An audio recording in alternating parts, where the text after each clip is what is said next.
말씀의 제목은 다윗의 인구조사입니다. 다윗의 인구조사. 그 유명한 그 포에니 전쟁이 마쳐진 후에 카르타고는 로마에 의해서 멸망을 당하게 되죠. 당시에 그 로마군을 총진두지휘했던 이 아프리카누스라고 하는 장군이 있습니다. 이 장군이 불에 타서 멸망해버린 이 카르타고를 바라보면서 눈물을 흘렸다고 합니다. 왜 그가 그렇게 엄청난 승리를 거두고도 눈물을 흘려야만 했을까요?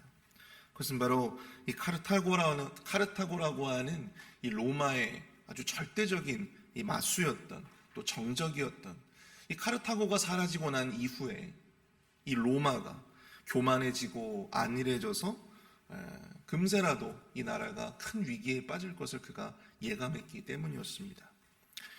하나님의 축복 속에서 다윗은 하는 전쟁마다 연전연승을 하게 되죠. 소위 정복 군주로서 그는 주변의 나라들을 정복해 나가기 시작했고요. 지금 현재 이스라엘의 지도를 여러분들이 보시면 아시겠지만 당시에 대부분 수복했던 그런 영토였습니다. 그렇게 해서 다윗의 시대에 참 많은 영광을 다윗이 누리게 되었는데, 이런 어떤 승리에 그가 취해서였을까요? 1절을 보시면 사탄이 일어나 이스라엘을 대적하고 다윗을 충동하여 이스라엘을 계수하게 하니라. 사탄이 일어나서 이스라엘을 대적하고 다윗을 충동하였다. 그렇게 오늘 본문은 기록합니다. 그리고 그 결과 다윗은 이스라엘을 계수하였다라고 하는데요. 여기서 이 계수라고 하는 것은 센서스, 인구조사를 의미합니다. 근데 왜 다윗은 사탄에게 충동질을 당해서 인구조사를 해야만 했을까요? 성경에는 모두 인구조사가 2번 정도 등장을 합니다. 그 첫 번째는 민수기에 등장하는 이 모세가 시행했던 인구조사였습니다. 이때에는 하나님의 명령을 따라서 이 정복 전쟁을, 이제 가나안에 곧 입성을 하게 되어질 때 가나안 전쟁 시에 있을 정복 전쟁을 대비하고, 또한 정복 후에 땅을 분배하기 위해서 각 지파별로 인구조사를 감행했다라고 하는 것이죠. 분명한 목적이 있었고 또 하나님의 명령이 기반되어진 그러한 인구조사였습니다. 그런데 이 다윗의 명령은 달랐다라고 하는 것이죠. 하나님께서 명령을 했던 것도 아니고 또 어떤 정당한 명분이 있었던 것도 아니었어요. 다윗의 인구조사는 사단이 다윗을 격동케 하여서, 충동질하여서 그렇게 해서 다윗이 결행한 것이었다라고 하는 사실입니다. 근데 오늘 본문을 5절을 보시면 왜 다윗이 인구조사를 하려고 했는지 그 추측해 볼 수 있는 근거가 나오는데요. 5절을 보십시오. 요압이 백성의 수요를 다윗에게 보고하니 이스라엘 중에 칼을 뺄 만한 자가 110만 명이요 유다 중에 칼을 뺄 만한 자가 47만 명이라. 5절에 여러분들 칼을 뺄 만한 자라고 하는 것이 2번 반복되어집니다. 칼을 뺄 만한 자. 다윗이 자신이 다스리는 왕국의 이 인구조사를 통해서 얻고 싶었던 중요한 정보는 무엇이었습니까? 자신이 통치하는 그 나라 안에서 칼을 뺄 만한 자, 즉 전쟁에 동원될 수 있는, 전투를 치를 수 있는 성인의 숫자를 가늠해 보고자 했다라고 하는 것이죠. 지금 당장 전쟁이 난다면 착출되어질 수 있는 건장한 성인이 몇 명이 되느냐, 즉 내가 부릴 수 있는, 나의 칼이 되어지고 나의 방패가 되어줄 수 있는 그런 자들이 몇 명이나 되느냐, 그것을 지금 가늠해 보려고 했다라고 하는 것입니다. 우리가 너무나도 잘 알다시피 다윗은 정복 전쟁 중이었잖아요. 정복 전쟁 중이었어요.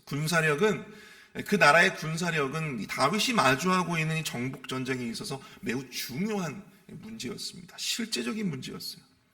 다윗은 전쟁을 수행할 수 있는 성인의 숫자에 민감할 수밖에 없었습니다. 근데 여기에 문제가 있어요.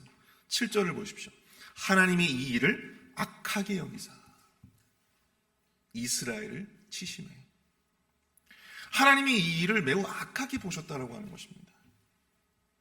아니, 전쟁을 위해서 여러분들 이 정복 전쟁의 와중에 군사력을 파악하는 것이, 그것이 뭐가 그렇게 큰 죄겠습니까? 너무나도 당연한 거 아니겠어요? 그렇지만 왜 다윗의 이러한 행동이 하나님께 악하게 여겨졌을까? 오늘 본문을 자세히 보시면 다윗의 인구조사에 무엇이 잘못되었는지, 그것이 왜 하나님께 악하게 여겨졌는지를 우리는 가늠해 볼 수 있습니다. 오늘은 다윗의 인구조사를 통해서 하나님께서 다윗의 이러한 행동을 악하게 보신 이유가 과연 무엇인가, 그것을 우리가 살펴보고 우리도 이 다윗의 행동에 반면 교사로 삼을 수 있는 그런 은혜가 있게 되어지기를 바랍니다. 2절을 보십시오. 다윗이 요압과 백성의 지도자들에게 이르되 너희는 가서 브엘사바부터 단까지 이스라엘을 계수하고 돌아와 내게 보고하고 그 수요를 알게 하라 하니, 다윗이 요압을 비롯한 지도자들에게 브엘세바에서부터 단까지 이스라엘을 계수하라고 명령합니다. 여기에 굉장히 유명한 관용어가 등장을 합니다. 브엘세바부터 단까지. 이 말은 뭐냐면 우리나라에서도 그런 말 쓰잖아요. 한라에서 백두까지, 백두에서 한라까지. 이 말은 자신이 통치하고 있는 이스라엘 전체의 전국의 그러한 인구를 조사해 오라라고 하는 명령인 것입니다. 근데 여기에 요압이라고 하는 사람이 이 다윗에게 이러한 간언을 하게 됨을 보게 됩니다. 3절을 보십시오. 요압이 아뢰되 여호와께서 그 백성을 지금보다 100배나 더하시기를 원하나이다. 내 주 왕이여, 이 백성이 다 내 주의 종이 아니니까? 내 주께서 어찌하여 이 일을 명령하시나이까? 어찌하여 이스라엘을 범죄하게 하시나이까? 요압이 다윗에게 이런 묘한 말을 던져요. 여호와께서 그 백성을 지금보다 100배나 더하시기를 원합니다. 여기에는 아주 복합적인 의미가 담겨져 있습니다. 가장 먼저 이 구절에는요, 여호와, 이스라엘은 바로 여호와 하나님의 백성이라고 하는 전제가 깔려져 있는 거예요. 이스라엘은 여호와 하나님의 백성이라는 것입니다. 즉 여호와 하나님이 다스리시는 하나님의 백성이라고 하는 그런 의미가 이 전제에 깔려 있는 거예요. 또 한 가지는 백성을 줄이시고 늘리시는 것은 누구의 권한이라는 것입니까? 바로 하나님의 권한이라는 거예요. 여호와께서 그 백성을 지금보다 100배나 더하시기를 원하나이다. 백성을 줄이시고 늘리시는 것은 왕이 아니라 여호와 하나님이시라는 거거든요. 그 백성의 주인 되시는 하나님이시라는 것입니다. 요압은 이 다윗 왕에게 간언을 드릴 때 이 왕으로서 이 다윗이 가질 만한 어떤 불편한 심기를 그가 파악을 했던 것 같아요. 그래서 처음에 그는 이렇게 완곡한 표현으로 이스라엘의 백성들의 진정한 주인은 누구다? 여호와 하나님이시다라고 하는 것을 이 다윗에게 지금 이야기하고 있는 것입니다. 그리고 요압은 이어서 이렇게 말합니다. 내 주 왕이여, 이 백성이 다 주의 종이 아니니까 내 주께서 어찌하여 이 일을 명령하시나이까? 어찌하여 이스라엘이 범죄하게 하시나이까? 요압은 이 촌철살인과 같은 말을 다윗에게 던지고 있습니다. 하나님의 백성이 곧 왕의 백성인 것을 모르는 사람은 그 나라에 없다는 것이죠. 그러나 지금 이 다윗의 인구조사의 명령은 그 사실을, 누구라도 다 알고 있는 그 사실을 지금 다윗이 스스로 확인해 보고자 했다라고 하는 것입니다. 그러한 취지로 그것이 받아들여질 수 있다라고 하는 것이죠. 이미 다윗이 하나님으로 말미암아 이스라엘의 주인으로서 이스라엘 백성들을 지금 통치하고 있고 다스리고 있었는데, 다시 이스라엘의, 이 왕이 이스라엘의 주인됨을 인구조사를 통해서 확인하고 과시할 필요가 과연 있겠느냐라고 하는 그런 의문을 다윗에게 이야기하고 있는 것입니다. 사랑하는 성도 여러분, 인구조사를 통해서 드러난 다윗의 죄는요, 바로 하나님의 것을, 하나님의 소유된 이스라엘 백성들을 자신의 것으로 확인해 보고자 했다라고 하는 사실이에요. 그것을 스스로 재확인하고 인정받고자 했다라고 하는 것입니다. 자신의 주인됨을 스스로 확증해 보고 싶었다라고 하는 사실이죠.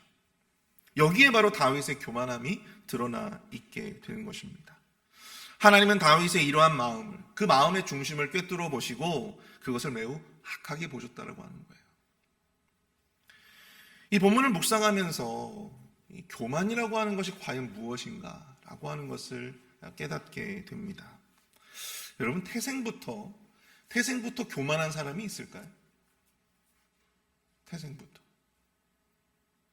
글쎄 모르겠습니다. 제 주변에 그렇게 막 이렇게 태생부터 악하고 태생부터 교만한 사람들은 제가 잘 보지를 못했어요.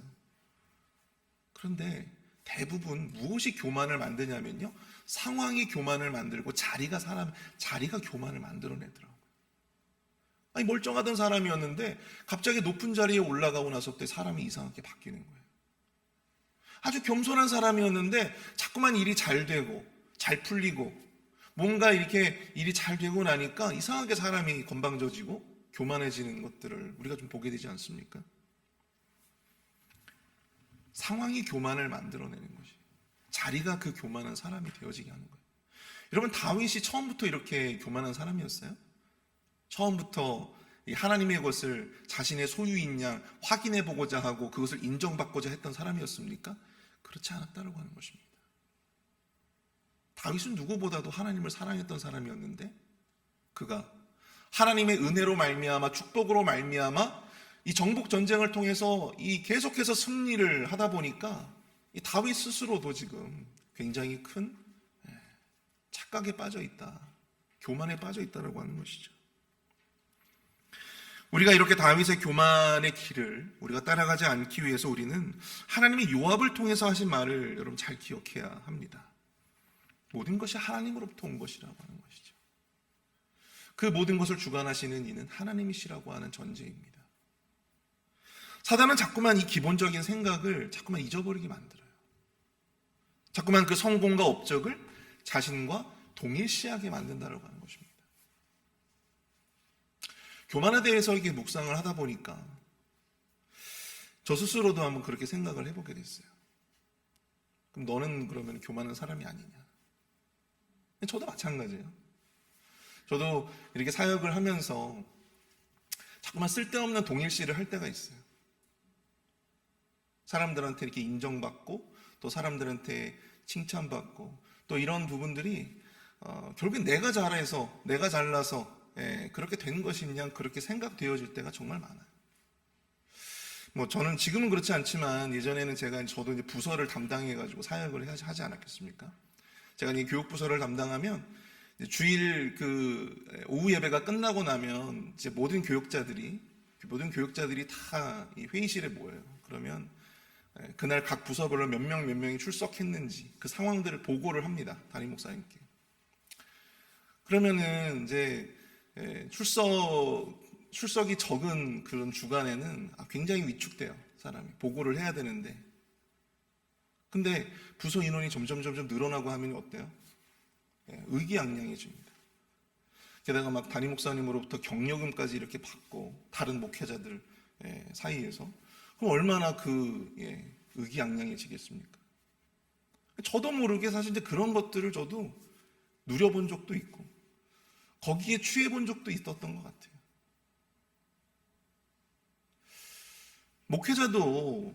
목회자도 이러할진데 우리의 삶에서 우리의 삶을 들여다볼 때 조금만 잘 되어지면, 조금만 형통하고 조금만 내 삶에 뭔가 일이 잘 풀려나가기 시작하면 금세 그것이 마치 내 업적이고 내 영향력인 양 그렇게 쓸데없는 동일시를 하게 되어지는 그런 모습들이 사실 저뿐만이 아니라 모든 이들에게 다 있다고 하는 것이죠. 예전에 제가 신학을 공부할 때 그때만 하더라도 한국 교회에 굉장히 큰 부흥의 역사들이 그래도 조금은 남아있었던 시기였습니다. 90년대. 그때 제가 이 목회자 세미나를 가게 되면요, 늘 하시는 말씀들이 저희들한테 이야기하시는 게 주인의식을 가져라, 그거였어요. 주인의식을 가져라. 열심히 헌신해라. 이게 좋은 말이잖아요. 목회자가 교회에 주인의식을 가지고 열심히 책임감 있게 그 일을 감당하는 게 뭐가 문제겠습니까? 그렇게 해서 교회가 막 부흥되었고요. 또 그러한 목사님들의 헌신을 통해서 교회가 성장했던 시기였어요. 그런데 여러분, 지금 와서 생각해보면 그 목사님들 그때 세미나를 막 하시고 교회 부흥에 대해서, 목회자의 책임의 의식에 대해서, 주인의식에 대해서 했던 분들이 결국에는 자기 아들들에게 다 세습을 하게 되고 그걸 물려주게 되는. 왜 그렇습니까? 교회와 자신을 동일시하는 거예요. 교회와 자신을 동일시하는 것입니다. 그 자리에서 쓰임을 받고 난 이후에는 자신의 시대가 끝나고 난 다음에는 그 자리에서 내려와야 하는데 그 자리를 영원히 누리고 싶어하는, 교회가 바로 나고 내가 바로 교회인, 이런 어떤 동일시가 결국에는 그러한 교만적인 모습으로 나타나게 되었다고 하는 것입니다.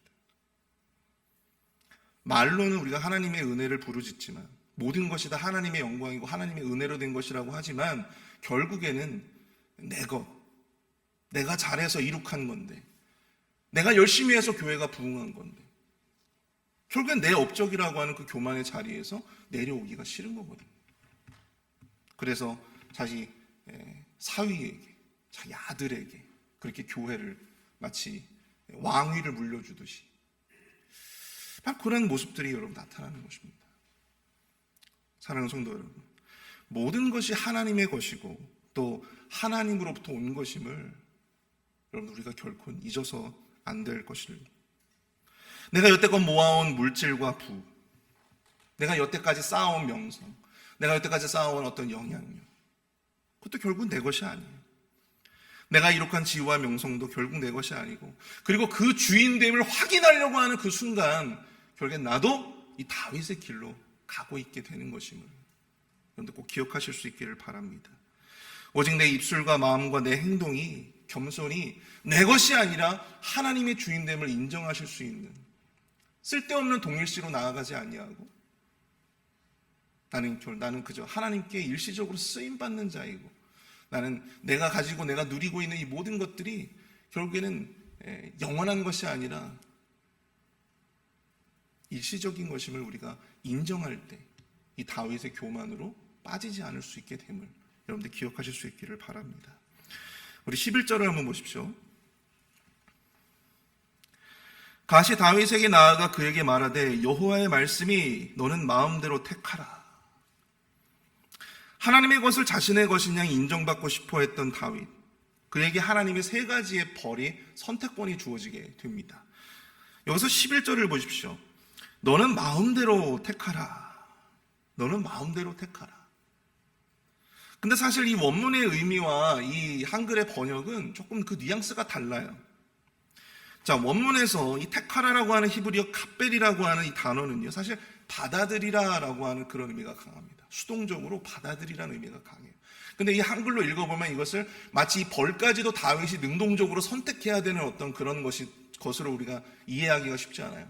그런데 이 원문은 사실 그런 의미가 아니에요. 굉장히 수동적인 의미입니다. 하나님께서 이러한 벌들을 내려놓을 테니 다윗은 너는 무조건 이 중에서 하나는 받아들여야 한다. 임의로 자유롭게 선택할 수 있는 선택의 자유가 아니라 세 가지 중에 이 한 가지를 반드시 받아들여야 하는 수용의 의무를 이야기하고 있습니다. 근데 여기서 말하는 세 가지의 벌이 무엇이었어요? 첫 번째는 3년의 기근, 두 번째는 석 달 동안 다윗이 적군에게 패해서 도망다니는 것, 세 번째, 사흘 동안 나라 전체에 전염병이 도는 것입니다. 다윗이 무엇을 받아들여야 할 것인가? 마치 하나님이 어떤 시험 같아요. 다윗은 고민에 빠집니다. 어찌나 그 마음이 힘들었든지 다윗은 이렇게 고백합니다. 13절을 보십시오. 다윗이 가세게 이르되 내가 곤경에 빠졌도다. 여호와께서는 긍휼이 심히 크시니 내가 그의 손에 빠지고 사람의 손에 빠지지 않기를 원하나이다 하는지라. 여기서 다윗은 스스로를 곤경에 빠졌다고 하는데요, 이 말은 이 묵다, 좁다라고 하는 그런 의미를 담고 있습니다. 헤어나오기 힘든 밧줄에 꽁꽁 묶인 채 이 숨막히는 이런 어떤 압박을 느끼고 있는 이 다윗의 심경이 고스란히 드러나는 그러한 말씀이에요. 이렇게 힘든 상황에 오자 다윗은 하나님 앞에 긍휼을 구합니다. 그리고 그가 선택을 하는데 그가 이런 이야기를 해요. 사람의 손이 아니라 하나님의 손에 의해서 처벌받고 싶다는 거예요. 사람의 손이 아니라 하나님의 손에 의해서 처벌받고 싶다. 자신의 선택이 아니라 하나님의 손에 의해 맡기겠다라고 하는 것이죠. 늦게나마 다윗은 정신을 차리고 하나님의 손에 의한 처벌을 자신이 수용할 것을, 받아들일 것을 그렇게 고백합니다. 사랑하는 성도 여러분, 교만의 죄와 그에 대한 대가는요, 우리가 상상할 수 없는 고통과 아픔을 주었습니다. 어쩌면 우리가 누리고 있는 모든 것을 잃게 될 수도 있어요. 여러분, 다윗 한 사람의 잘못된 결정으로 인해서 죽임을 당한 자가 모두 몇만 명인 줄 아세요? 7만 명이에요. 7만 명. 잘못은 다윗 혼자 했는데 주변에 그 신하가 만류했음에도 불구하고 다윗이 결정한 거 아니에요. 다윗이 재촉했잖아요. 그런데 그 다윗으로 인해서 애꿎은 7만 명의 생명이 그렇게 전염병으로 그렇게 세상을 떠나야만 했습니다. 그래서 여러분, 죄가 무서운 거예요. 이 죄라고 하는 것이 그냥 단순히 내가 혼자 그 죄를 책임지면 끝나는 문제가 아니에요. 그 죄로 인해서 나뿐만이 아니라 내 가족, 내 주변의 사람들, 우리 공동체의 사람들 다 고통받을 수 있어요. 이 죄가 그래서 무서운 것입니다. 오늘 보면 15절에서 하나님은 심판의 뜻을 거두십니다. 그리고 전염병을 내리던 여호와의 천사가 여부스 사람 이 오르난의 타작마당에 혔는데요. 이 오르난의 타작마당, 여러분 다 잘 아시는 아리우나의 타작마당이 바로 똑같은 의미예요. 이 아리우나라고 하는 말은 여부스식의 이 오르난의 표현입니다. 장차 성전이 건축될 자리가 바로 이 자리였어요. 성전이 건축될 자리. 그리고 그 전염병의 그 엄청난 참혹한 역사를 종식시킬 수 있는 이 다윗의 제사가 올려지는 자리가 바로 이 자리였어요. 그리고 이 자리에서 나중에 성전이 건축되어지게 되는 것입니다. 어둠이 짙게 깔린 예루살렘에 희망의 빛이 그나마 하나님의 긍휼하심으로 말미암아 조금씩 보여지고 있는 상황이죠. 사단의 격동절로 인해서 이 다윗은 순간의 실수를 범했지만 다윗은 이내 그 잘못을 고치고 하나님의 처벌을 달게 받습니다.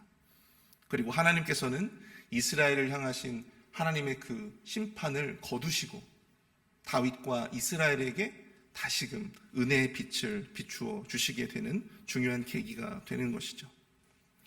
우리가 다시금 마땅히 있어야 할 자리로 돌아가고 교만의 자리가 아니라 겸손히 우리 하나님의 소유된 자들로 돌아간다면 여러분, 우리 하나님께서는 그 모든 징계를 멈추시고 우리에게 은혜의 또 다른 선물로 또 응답해 주실 것을 우리 말씀은 이야기해 주고 있는 것입니다. 말씀을 정리합니다. 사단은 끊임없이 우리로 하여금 주인의 자리를 되찾으라고 명령합니다. 충동질해요. 주인이 되라고. 네 거잖아. 너가 잘나서 한 거잖아. 네 영향력으로 한 거잖아. 네 영광으로 만들려고 그렇게 우리에게 충동질합니다. 그러나 우리가 거기에 미혹되어져서 하나님의 은혜를 망각하고 나 때문에 한 것이냐 내 것이냐 그것을 인정받고자 하고 그것을 끊임없이 확인하고자 하는 그러한 시도를 한다면 여러분, 그 교만의 대가는요, 나 혼자만 고통받음으로 끝나는 것이 아니라는 거예요. 나의 가족과 나의 주변과 나의 공동체가 고통을 받는다. 그 교만의 죄를 늘 경계하시는 우리 모두가 될 수 있기를 축복합니다.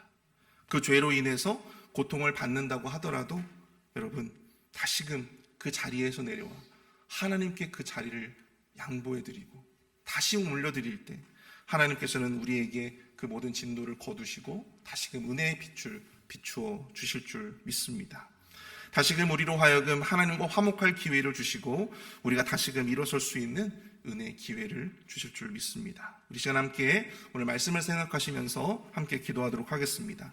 하나님의 것, 하나님의 소유를 마치 내 것인 양 인정하고자 하는, 확인하고자 하는 그런 교만에 빠지지 않도록 나의 마음을 잘 절제하고 겸손히 추스르는 지혜를 허락하여 주옵소서. 한 사람의 죄가 막대한 영향력을 가짐을 인지하게 하여 주시고 항상 죄의 두려움을 가지고 살아갈 수 있는 우리가 될 수 있도록 인도해 달라고 함께 기도하겠습니다.